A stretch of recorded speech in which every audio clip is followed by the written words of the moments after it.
சுத்தி வளைச்சி பேசதான் தெரியாத. Formative years, I didn't see my dad much only. He was like that kind of hard worker, working like 80 to 100-hour weeks. I barely even saw him. The music that's coming out right now is not exactly to my own taste. There was this type of style which my dad was doing, like incorporating Western elements, maintaining that soul of like Indian music in it. So I was like, yeah, yaru idu pandradilla. Like I thought, okay, I'll give it a shot, and I tried it, and it kind of worked for me. So I showed it to my dad. He's like, yeah, this works. This is a very good song. You should finish it. காரிகை நெஞ்ச தொட்ட பாடல நின்னு கேக்கும் போதுல வந்த போற முன்னால. Hello and welcome to The Hindu. This is Srinivasa Ramanujam, and today we have with us a young promising singer and music composer, Samuel Nicholas. And for those who don't know, Samuel Nicholas is the son of popular music composer Harris Jayaraj. Hello Sam, how are you? Hi, welcome. I'm good, how are you? Good, I'm good. Sam, I just want to take you back immediately to 2001, if I remember right, and Minnale had released. Sure. That was the time when, Rahman was ruling the roost, and suddenly we heard a new fresh sound in Minnale, and all the songs were, of course, blockbusters and all that. First of all, were you even born at that point of time? Yeah, April 2001, that was when I was born, yeah. Right. And so, what do you think about Minnale when it came into the Tamil film music scene? It created a lot of ripple. Now, of course, you were too small at that point of time. But subsequently, when you heard of the album, when you heard the album itself, what were your thoughts on the wave it created in Tamil film music? I used to take it for granted, that album. But as the days have gone by and like I'm revisiting all those classics now, I'm suddenly wondering, how did this person package like so many good songs into like one album, when nowadays it's more like you get two great songs out of like an album of like 4 or 5 songs. But that one album, each song you can listen to more than once in one sitting. So yeah. Harris Jayaraj's son, how was it growing up in a, in this studio, in this place, in that sense when, I'm pretty sure when you were growing up, a lot of singers would come to the studio, sing his super hit songs, which we hear even today. As his son, how was it growing up in this, milieu? In my early years, formative years, I didn't see my dad much only. He was like that kind of hard worker, working like 80 to 100-hour weeks. So I barely even saw him. It was only mostly my other family members I would interact with. So forget singers, seeing him only was like a big thing. I guess around when I got a little older and I could like behave, I could stay silent, maybe then once in a while I might end up in his studio when like in a recording session or something. There, like discipline is very important. Like in that kind of recording situation, he's very focused. Nothing should break that focus, no sound, no nothing. So I'll be like in terror actually. So yeah, I'll just silently be observing who's coming and going. And usually everyone there is like very friendly, but once that recording starts, it's like silence, concentrate, yeah. But you're still a child, so have you done anything, any mischief at that point of time that might have slightly upset the, apple cart at the studio at that point of time?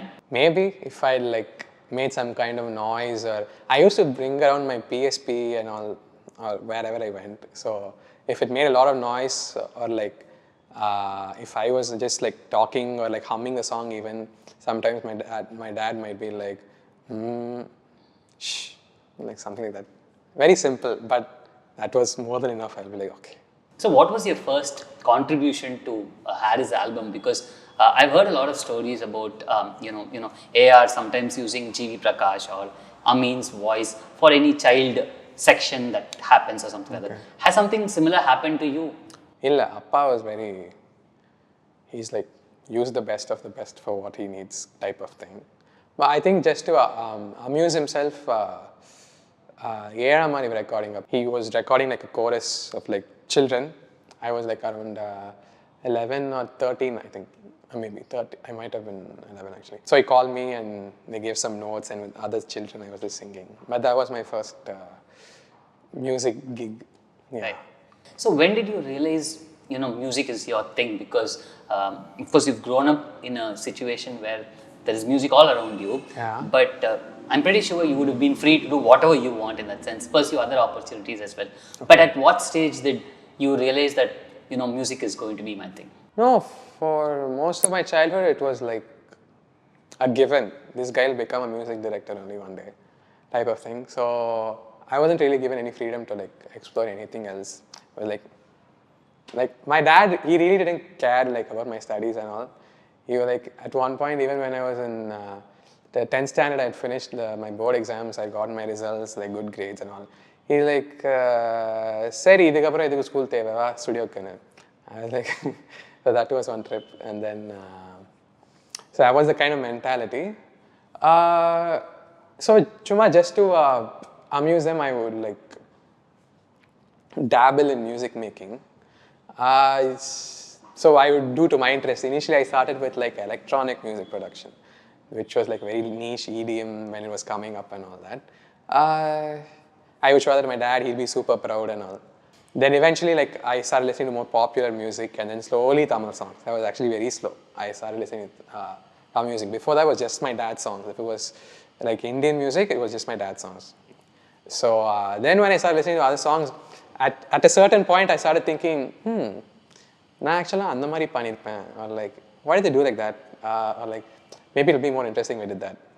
Eventually started happening when I was listening to my dad's songs also. I was like, that's nice, but I think for my taste I might do this slightly different. Maybe I'll make it short. I'm having some original opinions, so maybe I can try something on my own. Right. So at what stage did you seriously consider music in that sense? Because observing dad, observing other people is one thing, but actually getting into the studio, conceptualizing a tune and things like that. What was your first tune? I never did anything like very seriously in a sense. I was just trying to make music that I really liked. At a certain point, I was like, the music that's coming out right now is not exactly to my own taste. Okay, let's see if I can do something which I might like listen to every day. That was my whole approach. And then when I was really confident about a tune, I'll show it to my dad. I'll be like, what are your thoughts on this? And he'll give me his input. Usually his input is very, very little. Like feedback is very little. He's very precise. That you could elongate that, or add more instruments or something. So that's how it started really. There was never one definite thing. The first proper song I made, I did it in English because in it, like I said, I got into making Tamil music like very late. So I was making like English music, and I properly wrote the lyrics and recorded one song in English, and then he really liked it, and like my family really loves it. But yeah, that's in my hard drive. I'm not showing it to anyone. So, but you are showing Aiyaiyo to all of us, and Aiyaiyo is of course doing quite well. That's your first single that's released right now. Take us back to the thought behind that song. What made you write this song? So I was listening to, like I said, I was like revisiting the older songs, especially around the time my dad started his career as a composer in Tamil movies. So I was revisiting all that. Then I was like, hey, indha mari paattu varadilla. Like I guess somewhere it just transitioned to like more music that was rooted in like Indian instruments and percussions and stuff, which I absolutely love. But I was like, there was this type of style which my dad was doing, like incorporating Western elements, but like maintaining that soul of like Indian music in it. So I was like, yeah, yaru idu pandradilla. Like, so I thought, okay, I'll give it a shot, and I tried it, and it kind of worked for me. So I showed it to my dad. He's like, yeah, this works. This is a very good song. You should finish it. See it to its completion. Like, yeah, that's how it started. Sam, what was the biggest challenge when you went on Aiyaiyo? There is of course many facets to that song. Yeah. You have to write the lyrics, sing, of course dance. Yeah. You also danced in the music video. Yeah. So what of these departments was most challenging for you? I think it was my first time mixing a song. So I've seen my dad mix. He mixes. He's the only composer to probably both compose, program, and mix his own music. So he was like, I was just watching him do stuff, and like I kind of picked up on it a little bit. So watching him do that, I tried to follow it and did that. That was a kind of a learning curve for me.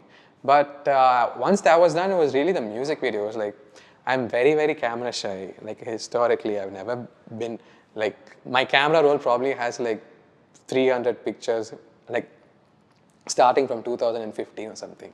So that's how camera shy I am. So that was a real challenge. Like they put a camera in front of me and I have to look at it and yeah. So this is the leads of the modern artist, Yeah. Sam, in that sense, because earlier composers could compose a song, compose a great album, and then chill in that sense. But today's music composer is an artist. Yeah. He has to do a music video, maybe cut a reel and promote it on his socials and all that. How do you see this evolving musical artist? I think it's exciting because I've discussed it with my father also, and he was like, "Yeah, this is a new thing." He wanted me to actually. He always regretted not learning to sing. He thought like he could have maybe even done something interesting if he learned trained professionally. Which his thing has always been like always getting the best people to record in his songs, and he was not the best singer because he was not trained. So he was like, he always told me like, I wish I'd done that, so you should try this. I think you have a nice voice and all that. So I cultivated that, and that was there. And then there was performing. We started doing live shows again recently, and I got to be a part of it. I was playing the guitar, I was singing, and then we were like, let's do something other people are not. Let's do like a choreographed routine. And so we did that, and the response was like immense. Like all of us did that for like each song, and like we couldn't believe like how happy the audience were. So we're like, okay, let's take dance classes, see if we can do that in live shows. And then incidentally, I was doing Aiyaiyo, like doing a video, and like I can dance, and this is a song meant to be, but people should be dancing. So yeah, I incorporated that into this, and that's just how it came about. Yeah, I think it's definitely helpful if modern composers and artists like can do all that. It's always better to be self-reliant in that sense. Yeah. So talk me through the shooting process of Aiyaiyo itself in that sense. How it must have been a great experience for you, because you said that you're camera shy as well. I had already told my director Sanaa Mariam about this. Initially, while we were looking for directors to do it, I was like, I wanted a woman's touch to this. So we were looking, and then we found her, and I told her immediately after showing her the song. She liked the song, and like I told her, look, you're gonna have, your biggest challenge is going to be me. I really can't emote in front of the camera because like I'm very introverted, and like most of the time I've trained myself to be like to have a poker face. So you only have to do some magic and all. Actually, that's fine. We'll handle it. And then we rehearsed for around 2 weeks. So there, like we'd be in front of the mirror, and she'd be like, try this, try that, do this, and then a lot of the time she would tell my other cast members to do something and like really surprise me with their actions. And like she really liked the spontaneity in it. So we tried to rehearse my reactions to things as little as we could, and still try to nail the expressions. Yeah. So that was a challenge for sure. Yeah. So there are two roads in front of you. There is film music, there is independent music, like Aiyaiyo as well. So which path are you planning to choose? I don't see why I can't do both, because I really enjoy being able to make literally any kind of song I want to, and I really had fun like shooting the video. Like that was my first time on a set. Like people usually think since I'm a music director's son, for some reason I've been to like movie sets and all. That's not at all true. So this was like a small set. Obviously, it's a small video, but I was having a lot of fun. I learned a lot. I was silently observing other people. So I don't see why I can't do both. And film music, yeah, obviously that's another thing also, which I'm really looking forward to doing that as well. But yeah. How are you looking to handle the Kodambakam methods, if I can call it that, where directors come to you with a particular situation? Like I'm pretty sure your father would have handled dozens of such in the past, where they come to you with a particular situation and then ask you to tune a song for either a situation or even a hero in that sense. How do you plan to tackle that in the future? I have a hard drive full of like songs that I have worked on actually. For like, sometimes it'll be like I'll watch a movie and I'll be really inspired to do a song for something that it has made me feel or something. So, and sometimes I just challenge myself, hey, what, now a folk song panna eppadi irukum, or like stuff like that. So I'll just explore that, and like eventually, obviously, I've built up a collection of songs like that. I might initially ask the director like what their vision is, and then if something I already have seems to suit it, I might show them, or I might start fresh also. It's really it's what happens in the moment. Right, Yeah. right. So, is there a particular director or actor that you would like to score for in the future? Yeah, I want to do with everyone actually. Like, and I just don't mean to be diplomatic. I really just want to do one with everyone because I've seen how my dad, like, his sound really changes with each director, and it's giving more variety. So I feel like a different director can bring out something else in me. I've seen that happen with my dad and like other composers also. So I think it's good to do that. So I'm really looking forward to doing that. Yeah. You mentioned your dad in many of these answers. So there is this common criticism that comes when a famous person's son or daughter comes to the same industry. How do you plan to tackle people who might probably call you out on nepotism grounds and all that? How do you plan to prove to them that you're more than just Harris Jayaraj's son in that sense? Yeah.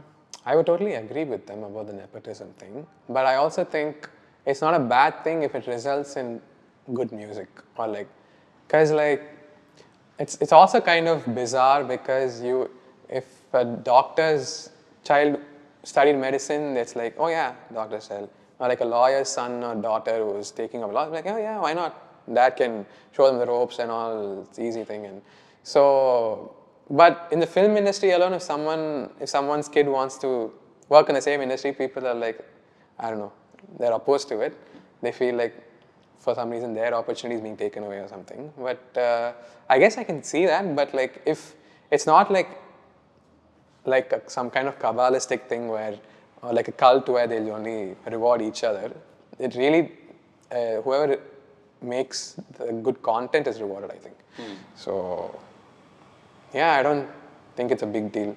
Speaking of content, today's music is being packaged and presented differently in that sense, because earlier we had cassettes, A side, B side. You tend to think on those lines. In fact, Minnale, if I remember right, A side the first song Aiyaiyo irukum andha mari poitu irukum for everything, for every cassette in that sense. Now of course you have reels, you have many forms of short musical presentations and all that. These are very exciting, I'm assuming. So how do you think you plan to adapt to these new formats of presenting your songs, not just the content itself, of presenting these songs to the larger audience? I think it's exciting because if this stuff is always not changing, it becomes kind of like monotonous. You're like it's the same strategies over and over again. When some new technology comes up, it's like, okay, how do you make the best of this? How do we do something no one else has done before? So I think that's exciting to me, yeah.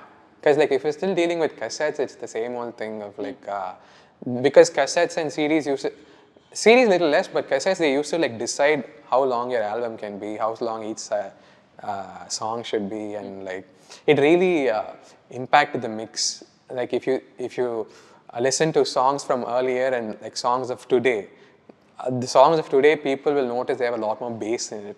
And that's like a very technical thing. Like if my father wanted to, or if any other composer wanted to, they could have given more hard-hitting, drum-heavy tracks earlier, but that wasn't possible on cassette or any tape format. But like now, because of that, everyone's taking advantage of technology now, because like you can do anything on it, so people are going crazy with it. Talking of older songs, Sam, do you think it's important for a current day composer to actually know and understand what earlier composers have done? Say Harris, of course, and before that, Rahman, before that Aiyaiyo, before that MSV. Do you think it's important for a generation, for a person like you, to actually go to the past, listen to the music at that point of time, and then come up with something? Or do you think not knowing a large majority of those songs would actually help you bring in a fresh new song? I mean, I think you have to know those songs because where else would you like derive inspiration from? I get like a lot of it from listening to older songs only. Because like, where do you know where to go after this? Because you want to know what's been done before, what people like, what inspires you. You need to figure all that out before you can make new work that can inspire other people. That's where I think creativity also comes from. It's like taking things around you that you like and that resonate with you and trying to come up with something that hopefully resonates with other people. Yeah. Talking of inspirations, who were your inspirations apart from Harris sir? Music-wise, yeah, my dad was a big influence. Rahman uncle, like second, like no question about it. It was either Appa's music or Rahman uncle's music that I was really listening to a lot. There are a lot of, a little bit of Yuvan uncle music also, because I feel he always had a very youthful thing going on, and yeah, that's for sure. Recently it's been more, I've been listening to a lot of dance music, so naturally the name that comes to mind is probably Anirudh. He's been killing it. You mentioned Ani saying, and you just told that Ani is killing it in that sense. Yeah. What do you think about his music that stands out? And if you were to pick, 3 or one of his best songs, what would you pick? From what I've seen, everything goes in like cycles.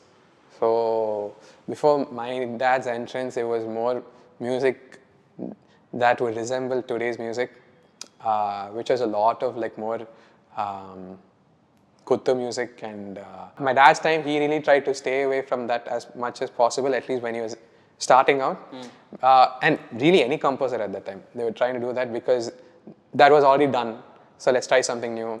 And after a while, it was like, people started missing that. And so I think Anirudh has really capitalized that and on that and taken it forward. So I think that's really working. I really like Chaleya.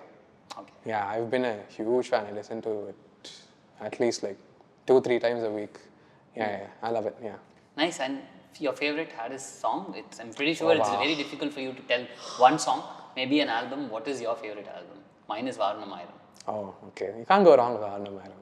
There's so many. I can't. Probably whatever comes to mind right now is probably like Aiyaiyo from Varnamayiram. I've really been listening to Aragiyathiye a lot. And like Suttum Viri, Orumalai. Yeah. It's too many. Cool.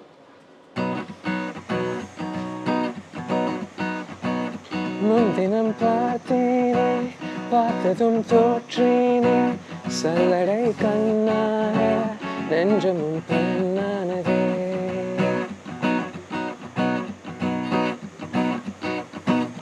இத்தனை நாளாக உன்னை நான் பாராமல் எங்க நான் போனேனோ நாட்களும் வீணானதே வானத்தில் நீ வெண்ணிலா ஏக்கத்தில் நான் தெய்வத்தா இப்போது என்னோடு வந்தாலென்ன ஊர் பார்க்க ஒன்றாக சென்றாலென்ன இப்போது என்னோடு வந்தாலென்ன ஊர் பார்க்க ஒன்றாக சென்றாலென்ன முன்தினம் பார்த்தேனே பார்த்ததும் தோற்றேனே சல்லடை கண்ணாக நெஞ்சமும் பொன்னாகவே இத்தனை நாளாக உன்னை நான் பாராமல் எங்கு நான் போனேனோ நாட்களும் வீணானதே. Sam, 2025 is very interesting for Tamil film music because see, you've given a song out right now. I'm pretty sure there'll be other people waiting outside with offers and all that. Harini and Tippu's son Sai Abhyankar is doing really well for himself. Harsha Vidyasagar's son is doing well for himself, and A.R. Amin is also around there. How do you look at 2025 and the Tamil film music scene in that sense in that year? I'm really excited. I think it's going to be unreal actually, because like my whole thing the last I guess 3-4 years has been like music is all trying to sound the same in a certain sense, like only one kind of person's being satisfied. So I'm like, there should be more diverse, like a range of music. And so I think this year was just a taster of that. The fact that the female audience, in Tamil at least, they've all like sort of gravitated to like other industries in terms of their listening, like music listening. A lot of them are going to like K-pop. Hindi also, in Hindi they're making a lot of songs, melody songs and stuff like that. But a lot of them almost feels like they've been alienated. So that's what I'm trying to bring them back in. Hopefully next year we can go even further in that sense. Yeah. What does music mean to you? It's a way to amplify what you're feeling. Yeah. At least to me, partly it's to do with making me comfortable wherever I am. Like, in the sense, I might play a song that I love, but I might be in a place I'm not familiar with. Suddenly I'm comfortable and I feel like myself. And the other thing is basically just amplifying my emotions. If I'm feeling like very down and blue and sad, then I'll play a sad song. And that just amplifies it. It's like I'm trying to just make more of the moment. So, yeah, if I have a crush on someone, I'm listening to some love songs, then it's like, it deepens my crush, which sometimes can be bad. But it's just, everything's more lively and more intense. I like that. Lovely. Here's to more, music, more making the moment, as you call it.